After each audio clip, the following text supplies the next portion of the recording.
What's up, everybody, and welcome back to another episode of Mental Wealth, where we work on ourselves so that we don't have to pass our junk down to our kiddos, right, Laura?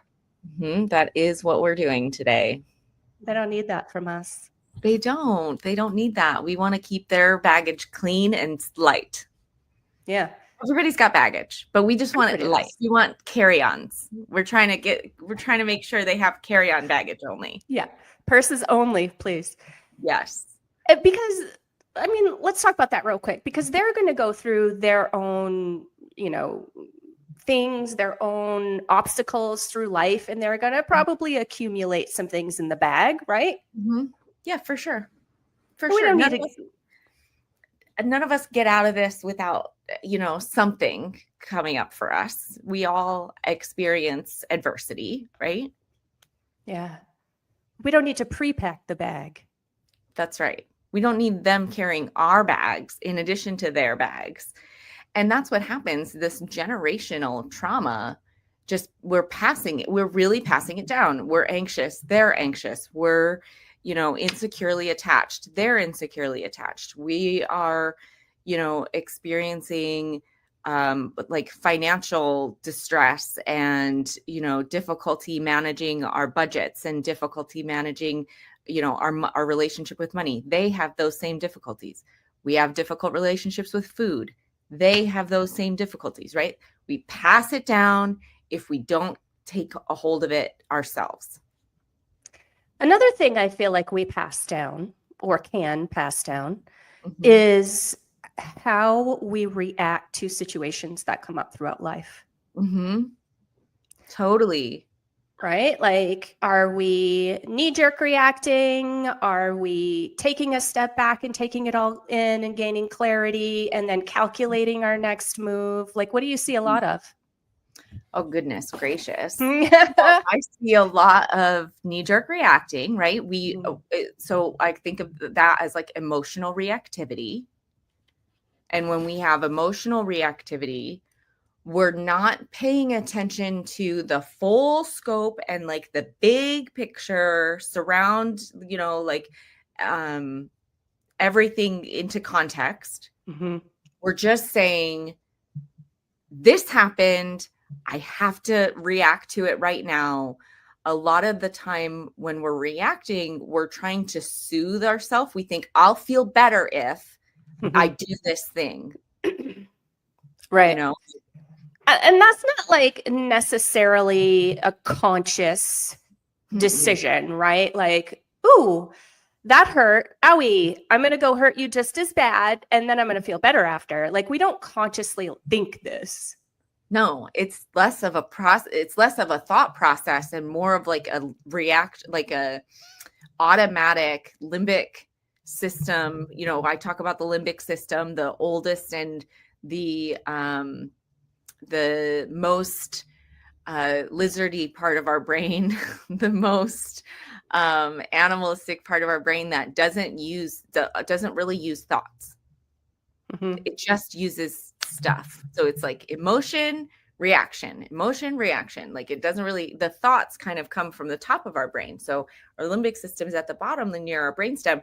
That information has to travel past our limbic system to our thought centers. And then our thought centers like manage and sort out and make a plan and do something thoughtful and conscious, and then come back through our limbic system. And then our limbic system settles down. It regulates. So like our thoughts and our cortex really regulates our emotions. But it has to fully make that loop in order for it to kind of process through.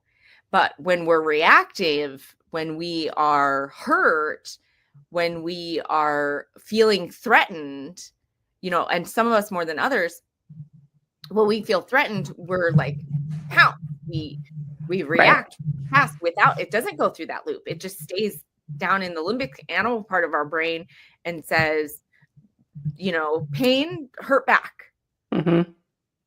That fight reflex right away. It just happens.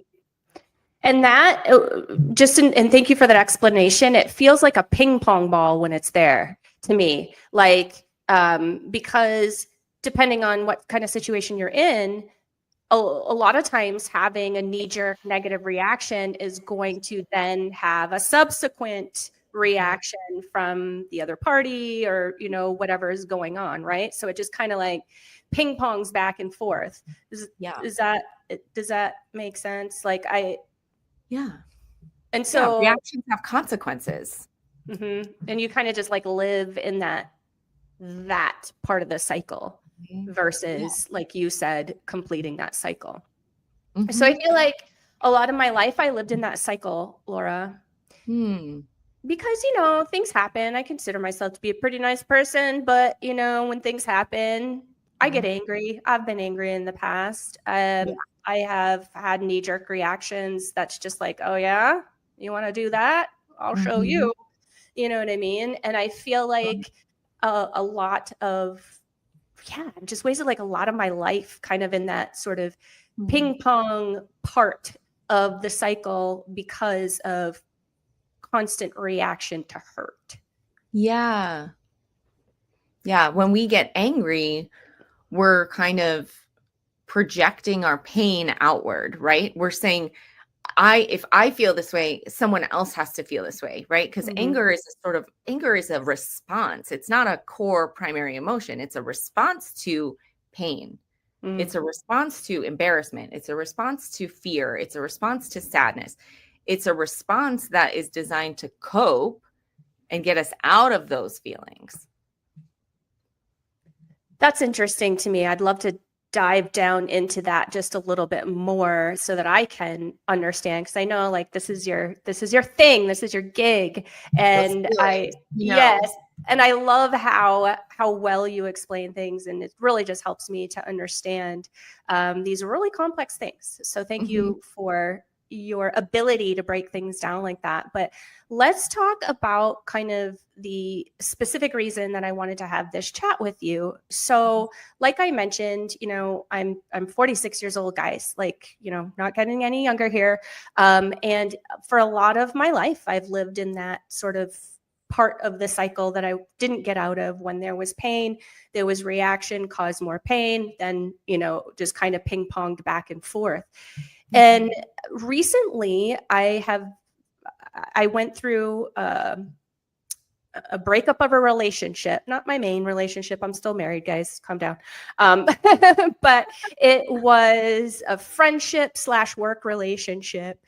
And it dissolved, and it was okay that it dissolved, that there wasn't any problem there, or so I thought. Fast forward a couple of months, and I find myself being personally attacked by this person. And it's actually like a pretty serious thing. Like they're trying to use the law against me. And it came out of left field. I didn't see this coming. I didn't expect this out of this person. I really, truly didn't think this person had this kind of stuff in them. So that was sort of a betrayal feeling in and of itself, right? Like, wow, I loved this person for years, you know, as one of my own, like as a family member, really. And I certainly didn't expect this type of behavior from this person. As I think about things and sit back and gain clarity, I realize that there was a lot of dishonesty in our relationship, not on my part. And so now I'm starting to figure out that, yeah, it was just like the devil in disguise, basically, which is unfortunate. But the whole point of me bringing all that up is I was hit with that. I felt profound sadness. Yeah. And instead of knee-jerk reacting and being, you know, just as evil, because I could have totally done that. There was many things I could have totally done. I didn't, Laura. I didn't. I sat back. I sat with it. And for the first time in my entire life, I let myself process and feel that pain without reaction. That's huge. It was so intense. Like I'm about to cry. Like you can see it, right? Because I literally, like, this is just a few days ago when it kind of all, it had bubbled up, and then I had been able to settle with it for a couple of days. And I was just feeling just so broken. But I was like, you know what? I'm not going to do anything. I'm just going to stay the course. I'm just going to, there was a few things that I had to do to react because of the whole law thing, right? Yeah, for sure. But old Katie didn't take over. Yeah. And we all know, like, I've been through a bunch of work, so yay me, Totally. But like, I have never processed feelings like that and just let them process and just let them hurt me. Yeah. You completed that loop. And that's so, it's so different. It feels so different than any other time that is, similar to this in my life. It feels so like, I feel like I'm genuinely over it. Like, Yeah. I didn't hang out in ping pong. And what you're saying about completing the loop makes a lot of sense to me, because I feel over it. I feel unhurt now. Like, is it sad? Sure. Bummer. Right. But I don't feel broken anymore. I don't feel that deep sense of betrayal anymore. I don't feel that deep sense of sadness. I've been able to really understand that, hey man, I'm human. I have my faults. I have my things, right? But this wasn't because of me that this happened. Yeah. That's big. Yes. So I'm ready for all your wisdom. Go ahead.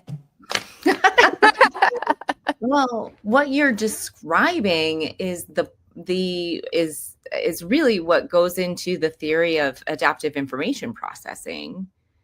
And that's the theory behind EMDR. When we reprocess a trauma, what we're really doing is we're doing what you just described, but for a memory, something that happened in the past.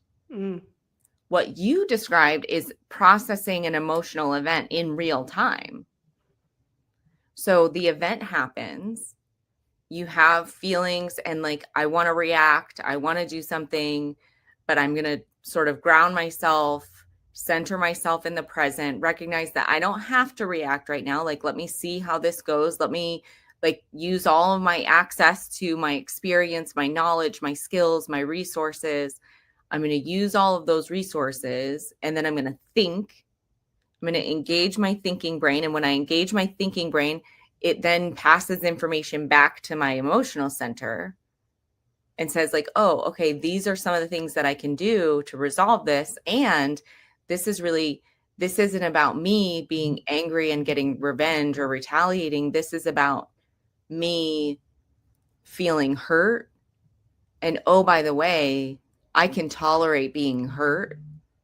I know how to do that. I have the resources and the capacity and the emotional wisdom to be able to experience pain and experience hurt and experience anger in a healthy and productive way. And then once I do that, I've closed the loop, and then I can have the data. I can have the information of like, that was sad. Anytime we are experiencing a loss of a relationship, like, that's sad. Yeah. And that is hard and makes us question things and like think about things differently. And, we have to reconcile what happened. But then once we do, we can move forward and know I didn't do anything wrong. I behaved with integrity. If there was something I did wrong, like, I can apologize for it, or I can learn from it. And that's okay. We all make mistakes. That doesn't mean I'm bad. This isn't a reflection on me. This isn't about me. There's something going on with this other person and how they're experiencing this loss, and they're processing it, and that this is one of their coping skills. And that's okay for them. This is okay for me. I'm better off thinking long-term consequences and getting out of this ping pong and moving forward and experiencing my emotions for what they are and letting them close the loop. Mm-hmm. So you want to know something even more crazy? I actually had this conversation a couple of hours ago, and it Oh. actually came out my lips, what I'm about to tell you. Mm. I was able to, after I processed all of that. So this happened a couple days ago. Mm-hmm. So I went through my couple days. Now I'm like over it, kind of, Mm-hmm. I'm in gratitude right now. And you want to know what I'm grateful for? What? I'm grateful for the opportunity to go through that exercise and to learn that I'm Mm-hmm. strong and to learn that I can step back, that I don't have to volley the ball back, that I can respond in clarity. Mm-hmm. And I have the capacity to do that. Yeah, you do. It was You do. so powerful to come to that realization and Wow. and for this person who is literally the devil right now, I forgive her. I feel grateful for the opportunity to learn and to grow and to see myself with that strength. Mm-hmm. That's where I am right now. Yeah. That's wildly big. Right? That's such a big thing. That's such a big deal. And that's the answer. What you're experiencing right now is the answer to the question, why would I go back and revisit all that bad stuff that happened to me? Why would I let my feelings come in when feelings aren't productive and feelings just get in my way? Why would I feel my feelings? What's the point? This is the answer to that question. Mm-hmm. I get that question a lot. Like, why are we doing this again? Why are we visiting all of these horrible things that we've experienced in the past? Or why are you encouraging me to let my feelings come in and feel my feelings when they happen? And, in my experience, feelings always just get in the way. They always make me, slow down or, hurt. Like, why would I want to feel that? Mm-hmm. But this outcome through the other side is why we want to feel that. It feels so good. Yeah. And this sounds so crazy, but it feels so good. I don't carry any, bad juju, for a lack of a better Yeah. term. I don't know. Like, I'm not carrying any hate for this person. I don't wish anything bad to happen to this person. I don't even think about it really anymore, except for the couple of little things that I'm still having to deal with because of what happened. But that's no big deal. Like, it's not. I feel free. I feel light. I feel happy. Yeah. Not super excited that it happened, but again, the gratitude so that I could see myself in strength. I could see myself actually making a different choice. And that was giant for me. I am so sorry that it took me this long to figure this out. Like, I wish I could have felt like this, 2 decades ago and have gone through the last 2 decades with this ability. Like, this feels like a superpower. It's an emotional superpower to process feelings and experience your feelings without suppressing them, experience your feelings without reacting to them. I always say feelings aren't problems to solve. Like, you don't have to solve your feelings. And when we react, that's what we're doing. We're trying to solve our feelings. Like, I'll feel better if I react. Right. But they're not problems to solve. They're just experiences to have. And once you let them move through you, it might take a day or two. And it did. But you let the process be the process and you stay out of the way. And then you come out on the other side and recognize, like, oh, I did it and I'm okay. And I'm stronger and I'm smarter and I'm more capable than I was 2 days ago. You know what else? I'm not embarrassed about my actions. That's you know huge. what I'm saying? Yeah. Because when we react, we often like don't, it's not our best, right? We're Right. not putting our best foot forward. And we can't take it away. Can't erase it. No. Can't take it back. Mm-mm. So I don't carry, which is something that I used to carry before, because I'd go ping pong, blah, blah, blah. Then the incident would finally be over. And then I'd be like, wow, I looked really crazy there. I looked, really unhinged, or, insert your favorite adjective. I don't have that embarrassment that I would have if I was this person and did what this person did. Like, I literally would be so embarrassed right now that I had done that. Yeah. Yeah. And I don't have to carry any of that negative crap. Mm-hmm. And you know what comes with that negative embarrassment and all of those things is shame. Yeah. The feeling of shame and the feeling of I'm not good enough. Like I'm bad. Something's wrong with me. And we don't deserve that. You don't deserve that. Yeah. So when you let all that go, you don't have to bring that with you. These are things that, had I not gone through this, is why I'm so grateful. Had I not gone through that exercise, I never would have fully understood this process. I never would have. And I never would have known, like, at the very beginning of the situation, I wasn't like, oh, I'm going to behave differently so that way I don't have to be embarrassed at the end. I just, that didn't cross my mind, right? But that's what ended up happening. And it was a huge light bulb moment. And that's the conversation that I had earlier today with a friend of mine. I was telling him about it. And I was like, I'm so grateful for this exercise because of, what I explained, what it showed me, and what I could see myself doing. And even better, I don't have the shame of that reaction, because now it's out there. It can't be taken back. Yeah. Yeah. It's out there that you handle something with grace when it goes wrong. It's out there that you are capable of managing your experience and your emotions and your distress, and you are responding in a mature way. Yeah, I felt like it was pretty darn mature. I was like, 46 and getting mature. All right. Better late than never. Big time.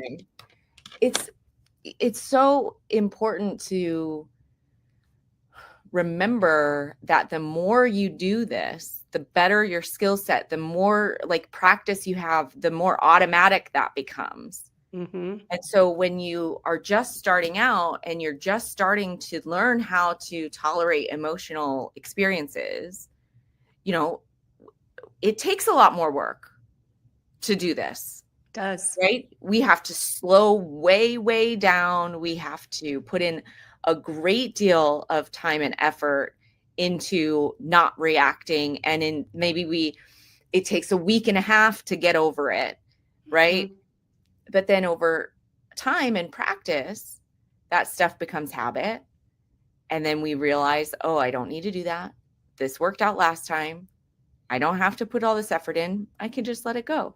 And our brain is going to do the easiest, best thing.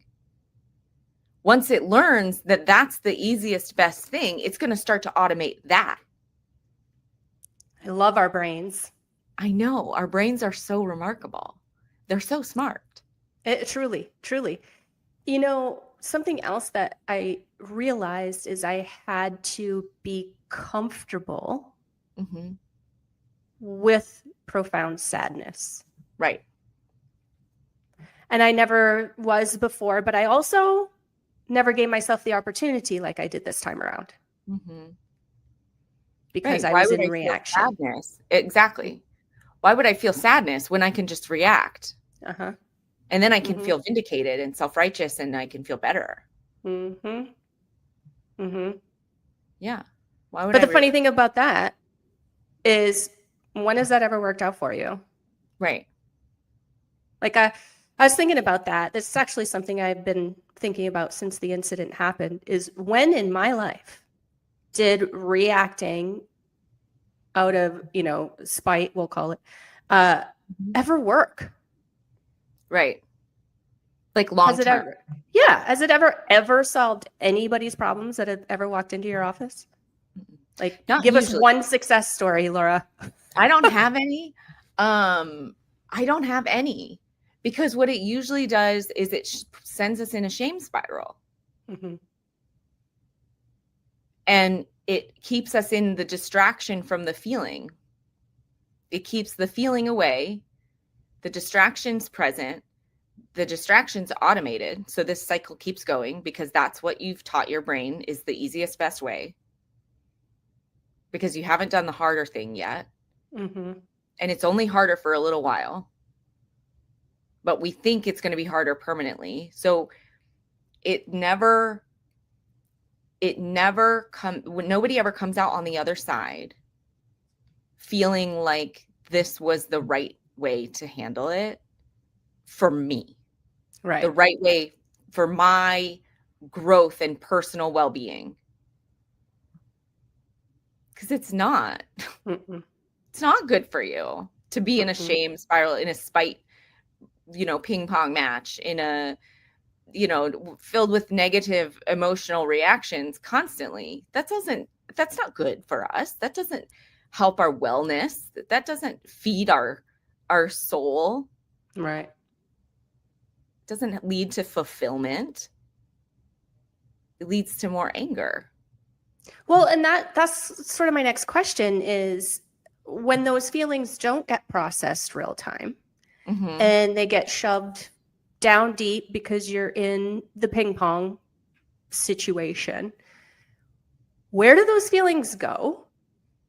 And when and if do they resurface? And like, it could be a variety of different ways that they resurface, right? Like, Yeah.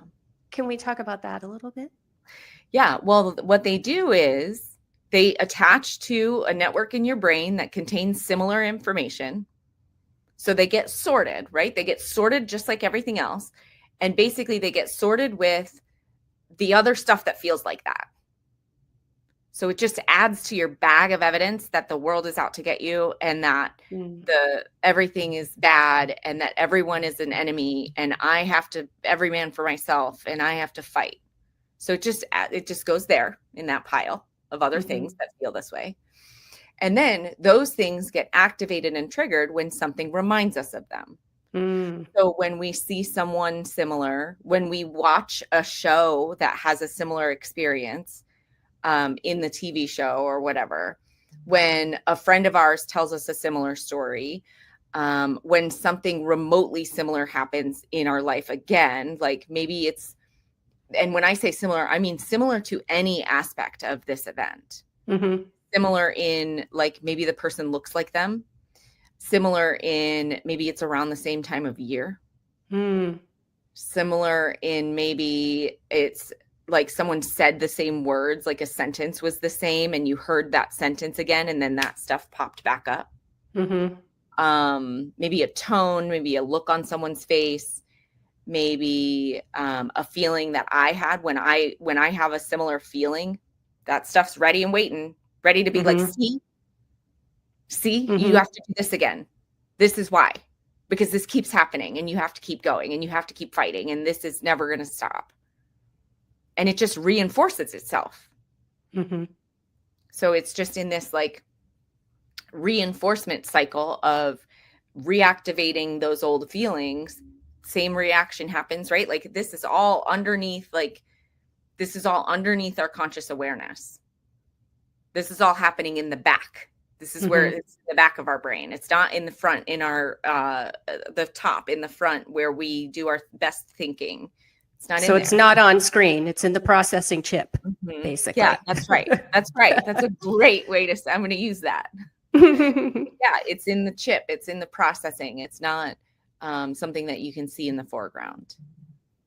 And it just keeps activating and looping.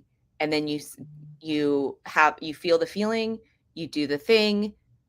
then you have the consequence of the shame and the negative results. And then you say to yourself, why do I keep doing this? Yeah. Because I felt like this last time. Last time I did this, I felt like crap after. And I don't want to feel like crap anymore. I don't want to hurt the people I love, because a lot of the time, how many times does this reaction happen with people you love and that you are still in relationship with? Right. And then you say, I don't want to keep hurting the people that I love. I'm experiencing negative consequences in my life, but I still keep doing the same thing because it's part of this automated cycle. If I don't intentionally break it and stop and say, am I going to do the same thing, or am I going to do something different?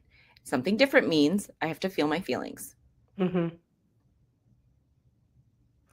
Am I ready for this?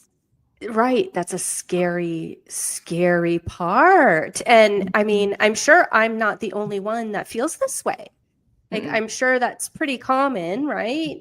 With many people, that it's kind of scary to feel those less than bright and happy feelings. Oh, yeah. No one wants to feel that. No, because what does that mean about me? What does that mean about my choices? What does that mean about? And then shame comes again. Shame's a tough one. We don't like it.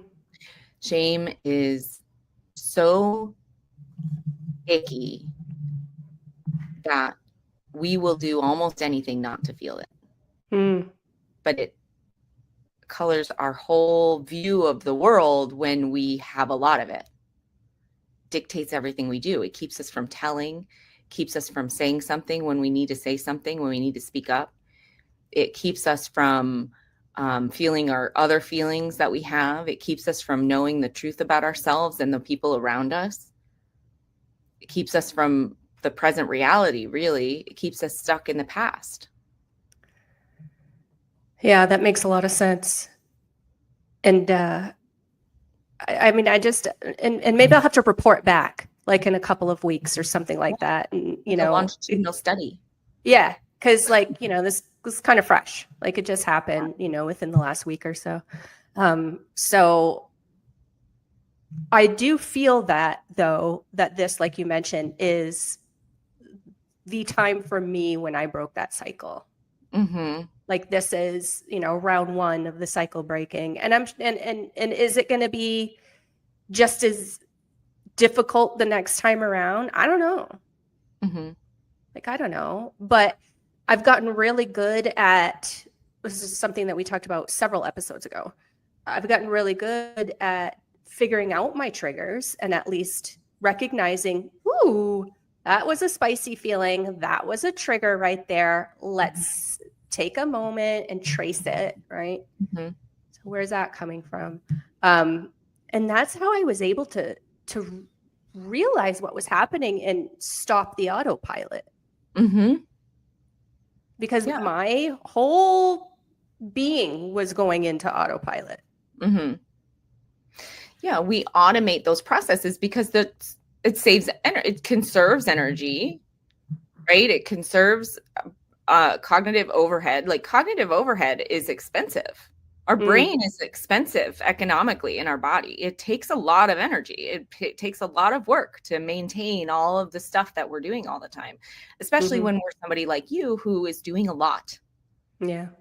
You're working, you're raising a kid, you're being a wife, you're being a leader in your community. You have all these things, right, that are happening. And so your brain is saying, okay, what can I automate? What do we do often enough the same way that I can just make this a processing step? We don't even have to put this up on the screen. We don't even have to prompt you to say yes or no. We're just going to do it. It's like programming your code. Yeah. And like, I think my massive first step was the whole just recognizing when the triggers come. Like, it sounds really simple, right? And like, well, how come that you didn't know that? Well, because of the automation. Right. So I didn't know that. Right. It wasn't designed for you to know. Right. In fact, it was specifically designed for you to not have to know. Right. Because it was like, oh, you've been doing this over and over and over. We're just going to make this happen. Mm-hmm. I'm just going to do it. It's like AI. It's I. It's I. Anyway, it's just It's HI, human intelligence. human intelligence. It's the way our brains work. If I do something the same way over and over and over, it's going to realize like, oh, you want to do this, and you want to do it without having to ask me to do it. Mm-hmm. Yeah. Like machine learning is built after human intelligence. It's the way that humans learn. It's modeled. Yeah, that makes sense. Right. So if you think about the way that you had to like train your chat GPT to like give you the responses that you want, like we have to train our brains for that too. If you don't like your automatic responses, you have to retrain it. And that takes effort, and it's tedious and it's annoying. And you have to keep saying like, no, not like that. Say it more like this. This is how I wrote it. Write it more like that. Right. Mm-hmm. Mm-hmm. That makes a lot of sense, because correct me if I'm wrong, but isn't it an actual like physical connection in your brain that this automation thing lives on, right? Like and you have to like remap that, right? Yeah. Yeah. Okay. It's wiring. It's literal synapses that are saying this neuron connects to this neuron. They talk to each other, but they're leaving out this other one. And so now you're like, no, bring this other one in. I want this other one to come over, right? So now you have to jump from this neuron to that neuron to then the other neuron, right? So like you're literally creating connections that don't exist otherwise. And you're building this map that eventually will be more automated. Once you automate the things that are helpful, you're just doing it on purpose. When we automate, we're not really doing it on purpose. We're doing it based on just childhood experiences. It's like learning a language. Like I don't remember the day that I learned how to say the word ball.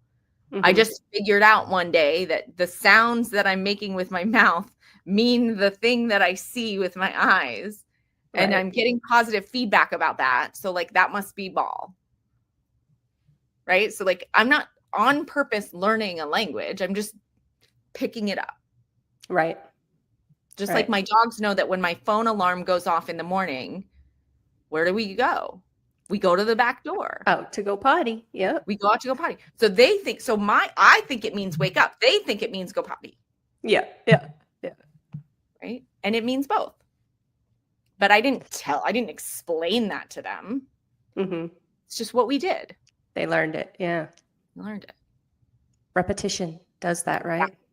Exactly. And so when we have to repeat ourselves a million times in therapy, like I say the same stuff all the time to people, and they're like, I knew you were going to say that. And I'm like, I know, because I've said it before, and because you've heard it before, and it still matters. And I'm saying it again, because this time that synapse is going to get a little bit stronger than it was last time I said it.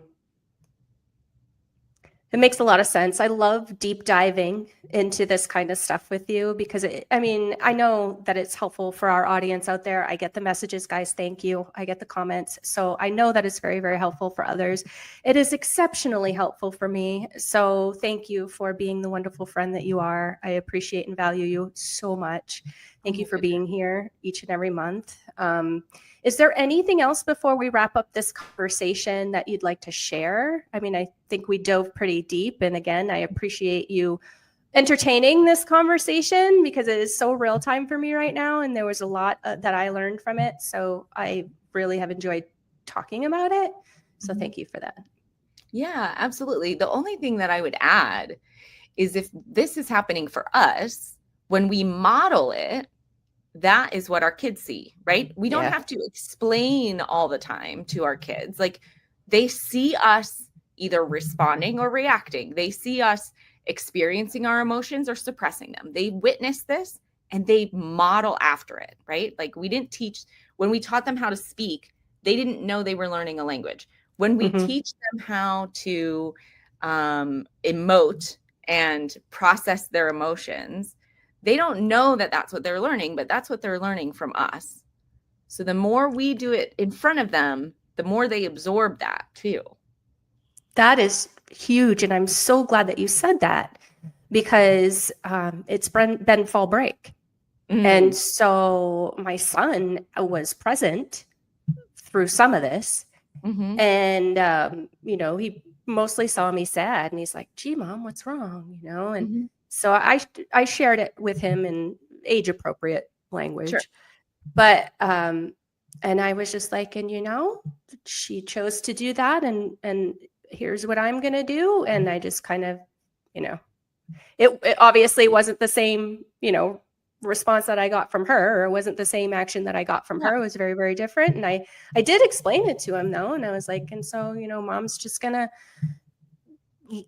gain clarity and look at XYZ and make sure we're good. And then I'm just going to move forward like it never happened, babe, kind of thing, Yeah. like just bless and release.